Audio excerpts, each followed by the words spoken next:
não parar, não precipitar e não retroceder.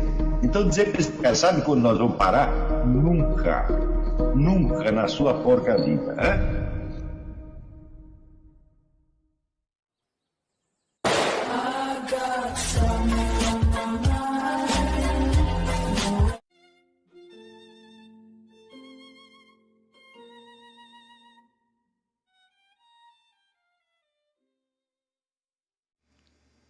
E aí pessoal, tranquilo? Então vem aqui antes do vídeo começar, pedir para vocês se inscreverem, quem não for inscrito, compartilhar, curtir, comentar. Quem puder seja membro do canal, que isso ajuda bastante. Tem também o link do Apoia-se. Quem puder ajudar nosso canal e apoiar financeiramente vai ser muito bem-vindo. Mas o mais importante é transmitir o conteúdo e os conhecimentos do professor Olavo de Carvalho para mais e mais brasileiros. Então compartilhe e ajude aí nossa causa. Muito obrigado a todos os membros, apoiadores do canal. Fico muito feliz. Tenho certeza que a gente está no caminho certo.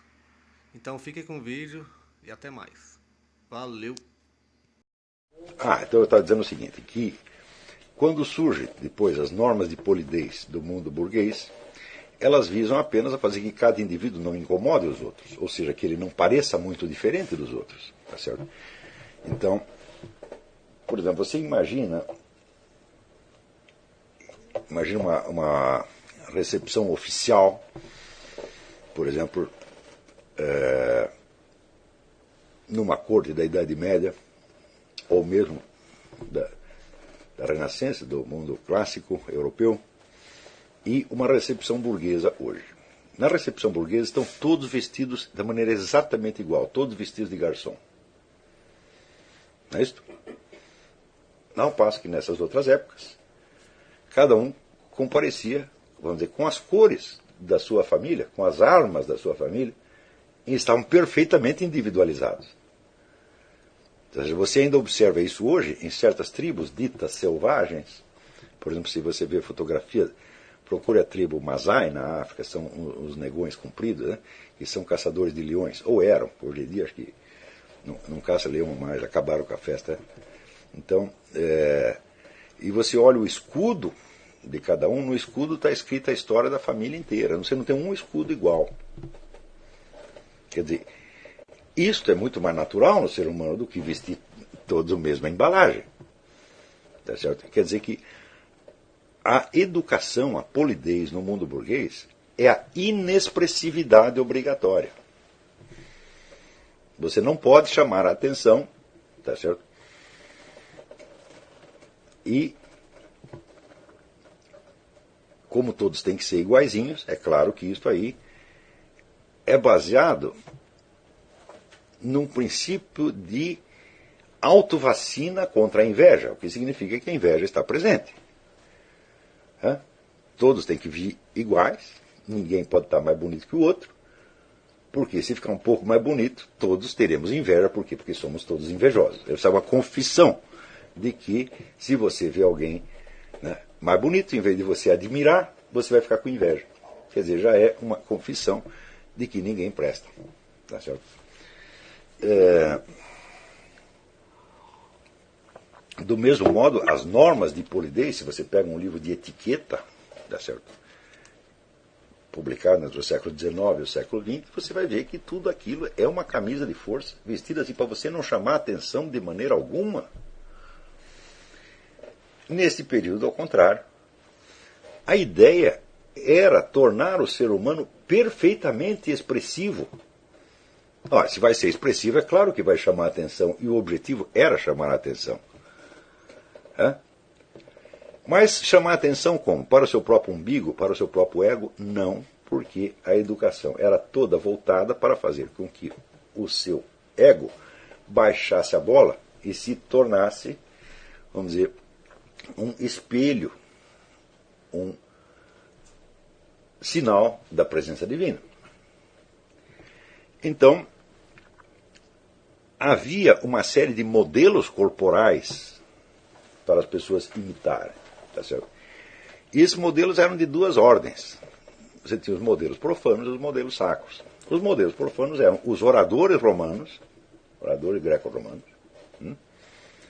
Você vê que coisa absurda que é você dizer que inspirar-se nos modelos clássicos greco-romanos apareceu mais tarde na Renascença. Não, no século IX isso era um elemento essencial da educação.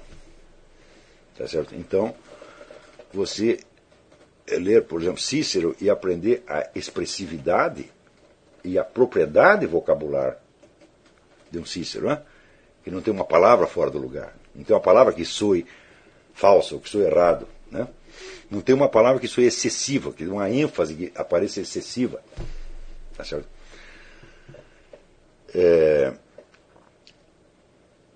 E, por outro lado, você tinha os modelos sacros, que são os daqueles que foram sacrificados pela verdade. Por exemplo, Sócrates e o próprio Jesus Cristo.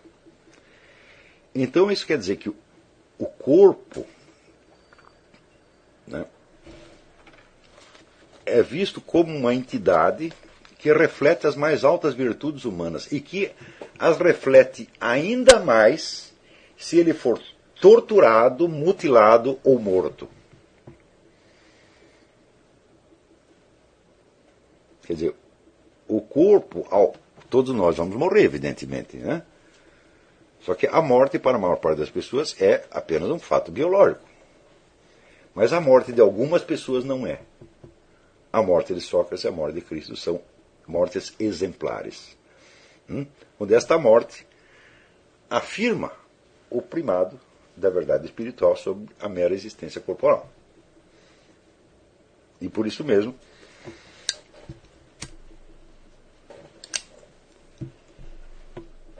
o corpo humano está ali não para ser, como é que se diz, ocultado embaixo de uma camisa de força, mas para ser mostrado como modelo. Então você tem toda uma etapa educacional, que é a aquisição do autocontrole necessário para que você possa escolher o que o seu corpo vai expressar. Assim como, você veja, quando você aprende a tocar piano, o que ele está fazendo? Ele está proibindo os seus dedos de executar os movimentos que eles querem executar. E os está obrigando a executar um movimento que a sua mente lhes impôs. Quer dizer que no início isso é bastante forçado. Porém, aos poucos, aquilo vai criando um tipo de espontaneidade superior, onde você já não sente nenhum esforço. Mesmo o sujeito que está tocando, o pianista, ele sente o esforço, evidentemente, mas quem vê não sente esforço. Quer dizer, se tornou uma espontaneidade expressiva de segundo grau. Então, por isso é que eles tinham a ideia do corpo como um instrumento, como se fosse um instrumento musical, que tinha que ser afinado.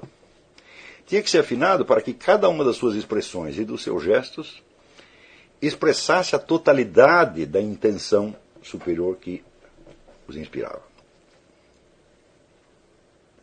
Está entendendo?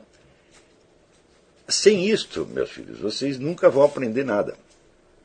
Porque a inteligência humana, ela é tão imensamente dependente do corpo, ao ponto de que o filósofo Alain costumava exemplificar isso, dizendo aos alunos: abra a boca como quem vai falar A e tente ao mesmo tempo pensar o som de U.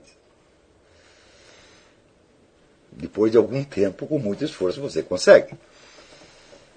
Isso quer dizer que conforme a posição do seu corpo, conforme o tom da sua voz, conforme o seu olhar, etc., etc., você está impedido de entender certas coisas. Agora, na cultura brasileira, nós temos a coexistência de dois elementos que são igualmente antagônicos à inteligência. Nós temos, vamos dizer, a expressividade animal absolutamente descontrolada, tá certo?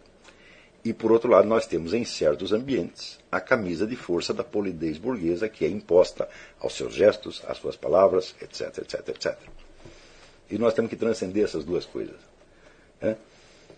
Você tem que escolher os valores nos quais você vai acreditar, escolher os objetivos da sua vida, escolher o que você cultua, né? E você tem que gradativamente transformar o seu corpo num instrumento capaz de tocar essa música. Isso implica, é claro, um grande autodomínio, uma grande capacidade de concentração.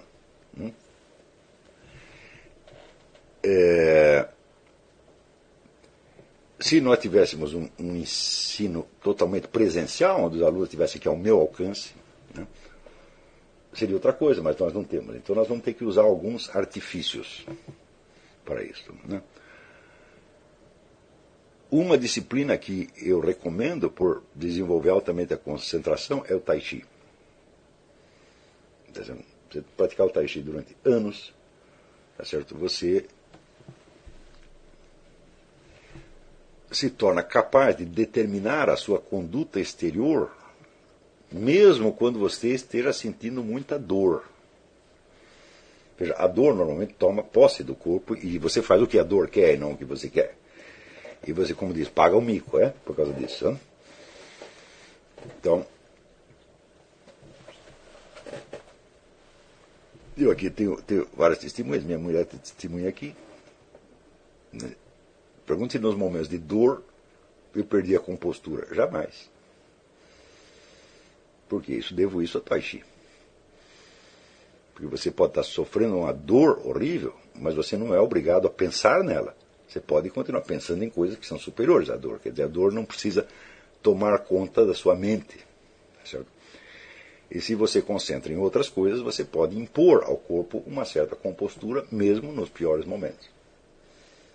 De não deixar que o corpo expresse, vamos dizer, a sua própria dinâmica. Tá certo? Mas que ele sempre... Né, que é a mesma coisa que você deixar um instrumento tocar a nota que ele quiser. É isso que você faz? Você compra um piano para você tocar qualquer nota? Não, é para você tocar as notas que combinem de acordo com a música. Né? Então, o nosso corpo também, tá certo? Você não pode deixar que ele escolha as notas, é você que tem que escolher. Você nunca pode esquecer que o nosso corpo é formado de elementos que vêm do mundo exterior. É formado daquilo que você comeu. Né? E é formado de acordo, vamos dizer, com uma fórmula hereditária que de fato você desconhece, você não conhece todos os seus antepassados. Né? Como dizia o Dr. Zondi, né? Cada um carrega em si milhares de antepassados, cada um exigindo que você o imite, que você repita o destino dele, por assim dizer. Né? E isso forma, vamos dizer, uma massa de tendências contraditórias que cabe a cada um de nós dominar e administrar para os nossos próprios fins, desde que nós saibamos escolher esses fins. Né? O que existe ao mesmo tempo de desordenado e de demasiado rígido na conduta brasileira reflete-se na linguagem das pessoas. Hoje, eu leio muita coisa que aparece no Orkut, em blogs, etc., para ver como as pessoas estão escrevendo. Né? E eu reparo o seguinte: por um lado, não há mais o mais mínimo senso da propriedade vocabular. Nada. Perderam completamente. Quer dizer que as coisas já não são designadas pelo seu nome mais apropriado, mas por algum outro nome parecido. Né? Por exemplo, se um sujeito expressa uma ideia que é diferente da ideia da maioria, dizem que o sujeito é polêmico. Mas se ele fizer com o Mike Tyson e jogar uma geladeira na sogra, também dirão que ele é um sujeito polêmico. Então você vê que a palavra polêmico virou, né, uma espécie de coringa. Ela entra no lugar de qualquer outra coisa. Como é possível isso? Hein? Por exemplo, se confunde um sujeito, por exemplo, se chama de polêmico um sujeito que levanta polêmicas e um sujeito a respeito do qual existe uma polêmica. Então se confunde, por exemplo, o sujeito polêmico com o controvertido. Controvertido quer dizer uma pessoa a respeito da qual circulam muitas opiniões divergentes. Né? Eu diria, por exemplo, que com o Michael Jackson, ele não é polêmico, ele é controvertido. Porque ninguém o entende, então cada um tem a sua hipótese a respeito do Michael Jackson. Né? Tá certo? Mas você, quando diz que o Michael Jackson é polêmico, eu digo, como? Ele nem participou de polêmica alguma e nem existe uma polêmica específica a respeito dele. Existe uma controvérsia. Não é isso? Então, ansiosamente eu tenho procurado a palavra controvertido no lugar da palavra polêmico e não a encontro. Esse é só um exemplo que eu estou dando. Uma coisa sempre confundida com a outra. Vamos dizer, a regra máxima da boa escrita, no que diz respeito à seleção de palavras, é você sempre preferir o termo específico em vez do termo genérico. Então, agora, quando você não sabe o termo específico, você usa o termo genérico. Né? Como criança. Que eu lembrei para vocês, a minha filha Leila, quando era pequena, todos os vegetais para ela eram batatas. Tá certo? Então, nós quando aprendemos uma língua estrangeira também é a mesma coisa. Tá certo? Nós sabemos apenas uma palavra para designar uma infinidade de coisas diferentes e nós apelamos sempre à mesma palavra. Só que quando você começa a escrever coisas que se destinam a ser lidas por um público, você não tem mais o direito de fazer isso. Você tem que buscar a palavra exata. Ora, quando não há a palavra exata, o que acontece? Você tem a impressão de que você não disse o que você queria dizer. Então, o que você faz? Você enfatiza e aumenta. A sua impressão é correta, quer dizer, você de fato não disse o que queria dizer. Mas você voltar a dizer a mesma coisa com pequenas variações, enfatizando e aumentando, não vai produzir nada, só produz um efeito cômico, né, de diferença entre a importância que você parece estar dando àquele negócio e a importância que a coisa realmente tem. Não é isso? Vamos dizer, esta ênfase deslocada, ela se transformou no Brasil numa verdadeira marca de estilo dos jornalistas profissionais. Não estou falando da juventude que escreve. Outro dia me apareceu o Paulo Henrique Amorim comparando o governo de Honduras ao nazifascismo. Digo, peraí, quantos campos de concentração tem em Honduras? Hein? Quantas pessoas foram fuziladas, né? Ou colocadas em trabalhos forçados por causa de ideias políticas? Nenhuma. Então, o que há de comum? Não há absolutamente nada. Há o fato de que o seu Paulo Henrique Amorim, ele quer mostrar que as pessoas são odiosas, mas como ele não tem as palavras para dizer isso, ele apela à primeira figura de linguagem que lhe ocorreu, que é constituída de mero exagero, mero hiperbolismo, tá certo? Histérico, descontrolado. Praticamente todo mundo escreve assim no Brasil hoje. Isso é horrível, horrível, horrível, horrível. Para quem formou a sua mentalidade lendo grandes escritores e vendo a preocupação que os bons secretários de redação e editores de página tinham com a linguagem 40 anos atrás, isso é uma coisa assim tão deplorável. Por exemplo, eu me lembro quando eu comecei no jornalismo, eu tinha lá um editor-chefe que se chamava Ciro Franklin de Andrade, e o Ciro ficava com um lápis, né, corrigindo as nossas matérias, e quando alguém escrevia alguma absurdidade, ele recortava aquilo e grudava num mural com o nome do autor, para expô-lo à execração pública. Né? Depois de você aparecer no mural umas 3 ou 4 vezes, você começava a prestar atenção no que estava escrevendo. Hoje em dia simplesmente não há mais isso. Se você pega, por exemplo, as pessoas que são os chefes de redação, ou mesmo o ombudsman, quer dizer, o sujeito que é o crítico interno do jornal, só que os caras não sabem escrever. E eles não sabem que não sabem. Eles não têm a menor ideia que não sabem. Por quê?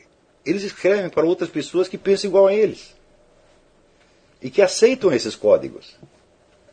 Então, quer dizer, são iletrados escrevendo para iletrados. Ora,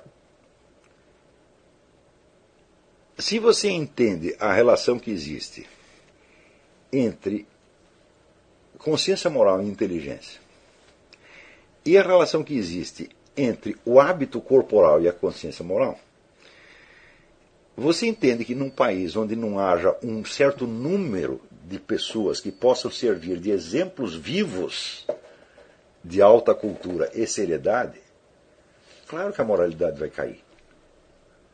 É? Por exemplo, eu sei por experiência que o nível de moralidade aqui nos Estados Unidos é infinitamente mais alto do que no Brasil. Isso a gente observa em tudo. O número de americanos bem intencionados é uma coisa incrível. Mesmo os mais burros, mesmo o esquerdista, mesmo o jeito comunista, tá certo? Ele tem aquela preocupação de fazer a coisa certa. Ele pode estar completamente enganado quanto ao que é certo e errado, mas esta marca da boa intenção você observa em tudo quanto é lugar. Mas, por outro lado, você observa certos exemplos públicos que não tem similar no Brasil. Né? Eu me lembro, por exemplo, quando o Ronald Reagan levou um tiro, e qual foi a primeira atitude dele? Botaram ele na maca, levaram para o hospital, e estava um enfermeiro lá, a enfermeira deu a mão para ele, né, para dar um apoio, e ele vira para ela e pergunta assim: a Nancy sabe de nós? Quer dizer, o senhor está ali morrendo, ele faz uma piada? Hã? De o que é isto? Hã? Isto aqui você via exemplos disso no resto do mundo e em outras épocas. Por exemplo, o rei Luís XV, ele levou uma facada, o sujeito o esfaqueou, e ele muito polidamente informou seus assessores: aquele cavalheiro acaba de me esfaquear. Assim. Entendeu? Esses exemplos de autodomínio, contrastem isso com o nosso presidente chorando de autopiedade porque ele foi um menino pobre no Nordeste. E vocês vão ver a diferença abissal, né, de duas culturas. E vocês vão entender também por que o Brasil, mesmo que o Brasil se torne o país mais rico do mundo, ele não será uma potência dominante jamais. Porque tem a mentalidade do lumpen proletário. É claro que a mentalidade do bebê chorão já entrou aqui. Tem sempre, quer dizer, nos anos 60 teve um jornalista brasileiro chamado Emil Fará que escreveu um livro chamado O País dos Coitadinhos, que era o Brasil, né? Então eu digo, aqui os Estados Unidos estão aprendendo rapidamente a virar o país dos coitadinhos. Quer dizer, isso que eu estou falando é uma coisa que está declinando aqui, que se eles não tomarem cuidado, vai virar o país dos coitadinhos mesmo. Né? Então, aí nós temos o nosso presidente, que jamais foi um menino pobre, né, o presidente americano, jamais foi um menino pobre, e que tem que ser tratado como se fosse um menino pobre, que tem o direito de ser presidente porque, né, baseado no princípio do dama por um dia. Tá certo? Isso é uma coisa extremamente grave, mas está acontecendo aqui. Mas quem é que tem que dar o exemplo para a sociedade? Não são os políticos, em primeiro lugar. Né? É claro que o exemplo tem que vir da intelectualidade. São os verdadeiros formadores de opinião. Não formadores de opinião imediata, que são jornalistas, radialistas, etc. Mas o formador de opinião a longo prazo. Os camaradas que ocupam os postos numa redação de jornal hoje, eles foram formados por professores universitários. De maneira que eles são o reflexo da educação universitária que eles receberam. Não é isso? Então,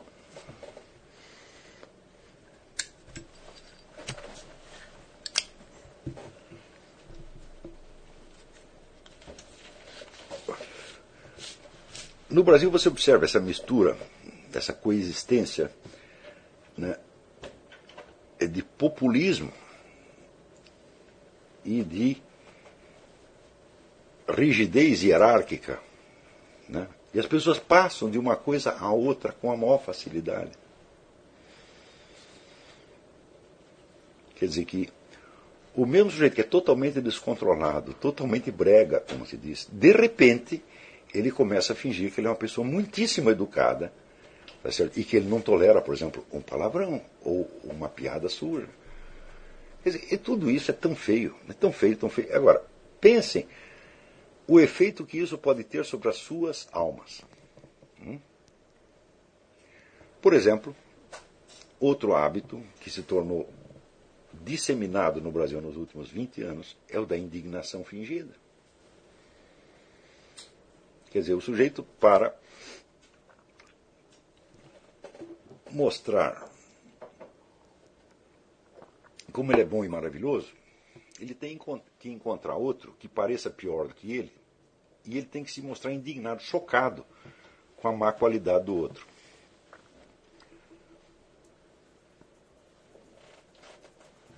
Então isso quer dizer que a expressão de indignação ela tem que ser enfatizada artificialmente.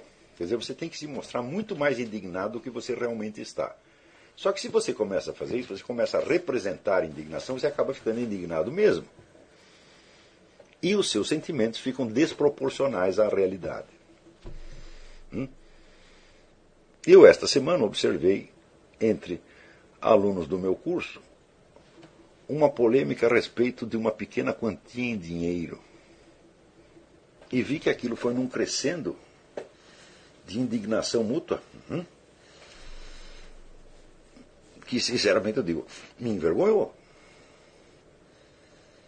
Se você se habitua, vamos dizer, a esse negócio de você enfatizar a sua indignação, você acaba ficando indignado por causa de picuinhas. Então, eu vou dar um exemplo. Eu não estou aqui, meu objetivo ao dar esse exemplo não é mostrar para vocês como eu sou bonito e gostoso, não é. Mas é apenas para dizer que, olha, o que eu estou ensinando eu faço. E isso tem que ser rigidamente assim. Quer dizer, você tem que ser aquilo que você fala. Eu não sou um portador de todas as virtudes, mas algumas eu tenho porque eu decidi que eu vou ter e não vou viver sem elas.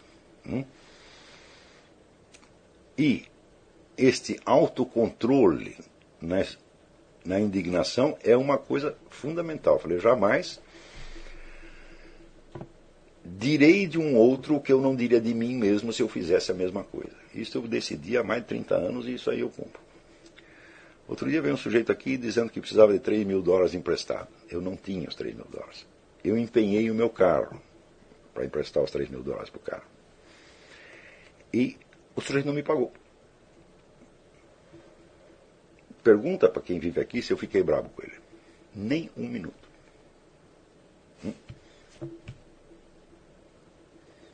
Eu já me tornei incapaz de ficar bravo por nenhum prejuízo pessoal que as pessoas me causem. Eu não nasci assim. Se ele fizesse isso comigo aos 20 anos, provavelmente eu faria um discurso, e falaria da ética. Então, um discurso ético. Tá certo? Mas depois eu aprendi que isso é palhaçada. Tá certo? Então, eu vou dizer uma coisa para vocês. Qualquer tipo de expressão de indignação por pequena coisa está proibida neste curso. Se vocês quiserem fazer isso, façam longe dos meus belos olhos. Porque numa coisa dessa, não interessa quem tem razão. Querer ter razão aí já é errado.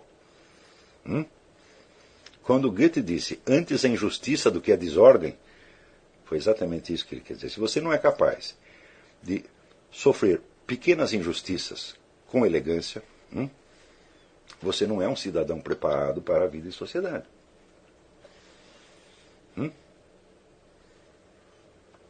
Pequenas e até grandes injustiças. Eu só fico indignado quando o sujeito fez aquilo que o sujeito fez contra mim, ele está fazendo ao mesmo tempo contra Deus ou contra valores altíssimos. Mas, olha, não foi Deus quem emprestou $3.000 para o cara. Fui eu. Apenas eu.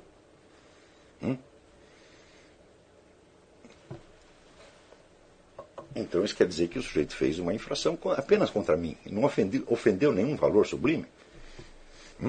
Então, se nós pudermos modular a nossa indignação conforme a altitude dos valores em jogo, o que nós teremos feito em nosso próprio benefício? Em primeiro lugar, você vai afinar a sua consciência de valores, que é uma coisa absolutamente fundamental, até para você ler um poema e saber apreciá-lo. Se a sua máquina perceptiva não está afinada para perceber diferentes escalas de valores, meu filho, você jamais vai perceber a diferença entre Paulo Coelho e Camões. Então isso quer dizer que a indignação por pequenas coisas danifica não só a sua moralidade, a sua personalidade, não somente a torna feia, mas danifica a sua inteligência.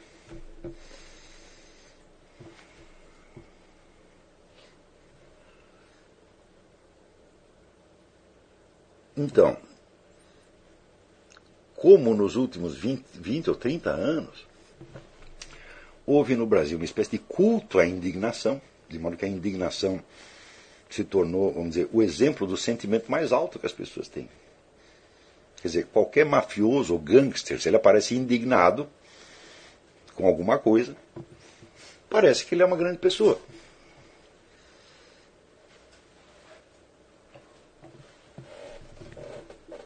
E, estudando essas coisas da educação no século IX, nós vemos que o dano que esse tipo de hábito pode fazer a uma inteligência humana é irreparável, irreparável.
Chegamos a mais um final de uma aula, de um vídeo.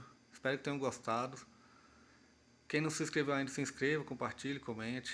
Ajude nosso canal, apoie, seja membro. E ajude o nosso canal a chegar a cada dia a mais brasileiros que precisam muito do conhecimento do professor Olavo de Carvalho. Então é isso aí, fique com Deus, até o próximo. Valeu! Então é isso aí, pessoal. Que é o nosso canal. Que são alguns livros que eu já li. A maioria foi doação, mas alguns eu adquiri, professor Olavo de Carvalho. Alguns livros se perderam aí que eu emprestei, professor Alexandre Costa. A Bíblia Sagrada. 10 lições sobre Karl Marx. Indico a não ler esse livro, que é muito ruim mesmo. Alguns pensadores aqui que realmente, como o professor Olavo de Carvalho disse, não são pensadores. Valeu, tamo junto aí. Apoie nosso canal, seja membro.